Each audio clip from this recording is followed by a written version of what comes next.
अस्सलाम वालेकुम कतुनको नन्नै वीडियो په AI په باره کې ده. نن سبا په ټیک ټاک په یوټیوب باندې څومره سوشل میډیا پلیټ فارم چې دي کنه په هغه باندې چې دی کنه AI ویډیو ډیر زیاتې وایرل شوي دي.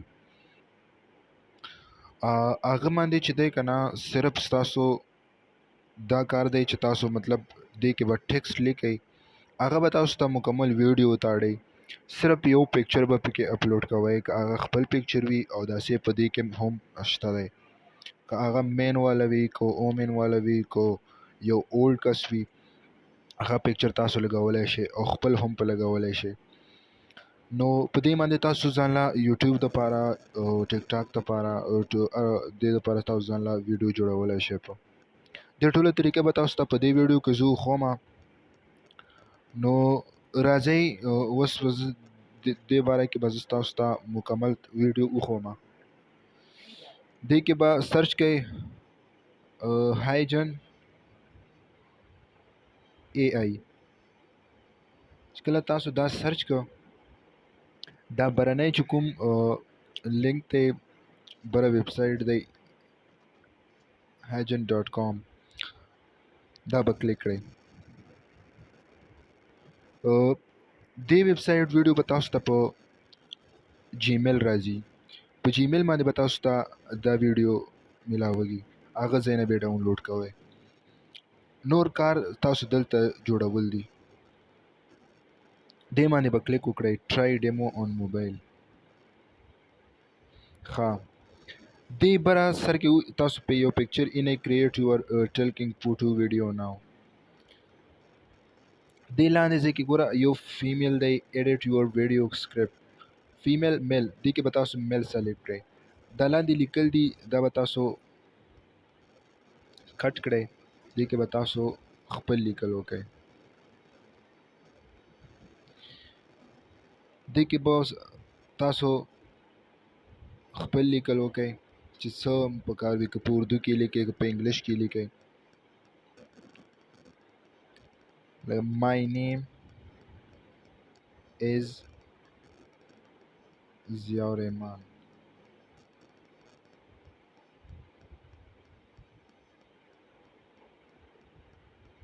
I am from Pakistan.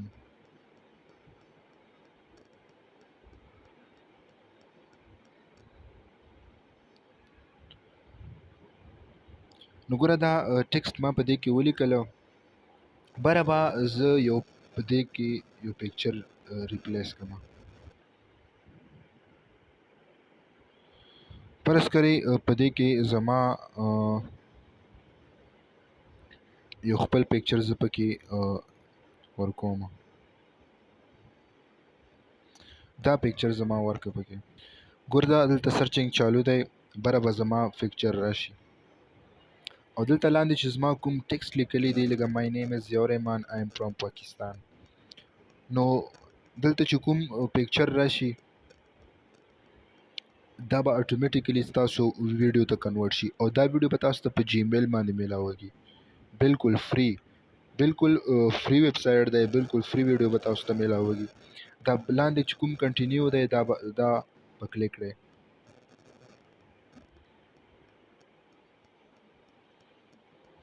دې کې به ستاسو خپل نوم ورکړئ.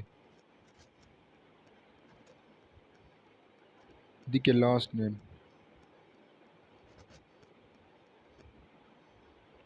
او په دې کې به جیمیل ورکړئ. مطلب دا تاسو په کوم شي باندې کتلی دی، مطلب یوټیوب باندې. دا به سبمیټ کړئ.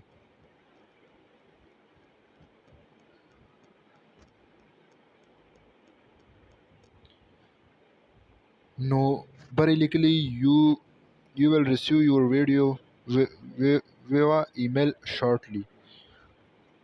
دا به تاسو ته په ایمیل یا جیمیل باندې چې دی کنه دا ویډیو میلاو شي. نو دا ټول پروسس ویډیو وه. نو دا ویډیو به تاسو ته په جیمیل باندې راشي، جیمیل له به ورشئ، هلته به تاسو ته دا ویډیو میلاو شي. جیمیل له به سمپل ورشئ، هلته به هغه باندې کلیک وکړئ، هایجن به ورکړئ. نو هغه خپله ویډیو باندې ته کلیک وکړې، لاندې به ورسره ډاونلوډ راشي، ډاونلوډ آپشن به ووایي، نو تاسو ته به ویډیو ډاونلوډ شي ګیلري کې. نو بالکل اسانه او سمپل طریقه یې وه، بالکل فری ویب سایټ دی. یقینا دې ویډیو نه به تاسو ډیره فایده اخیستي. که دا ویډیو هم خوښه شوي نو چینل در سره سبسکرایب کړئ او ویډیو هم در سره لایک کړئ. ډیره مننه.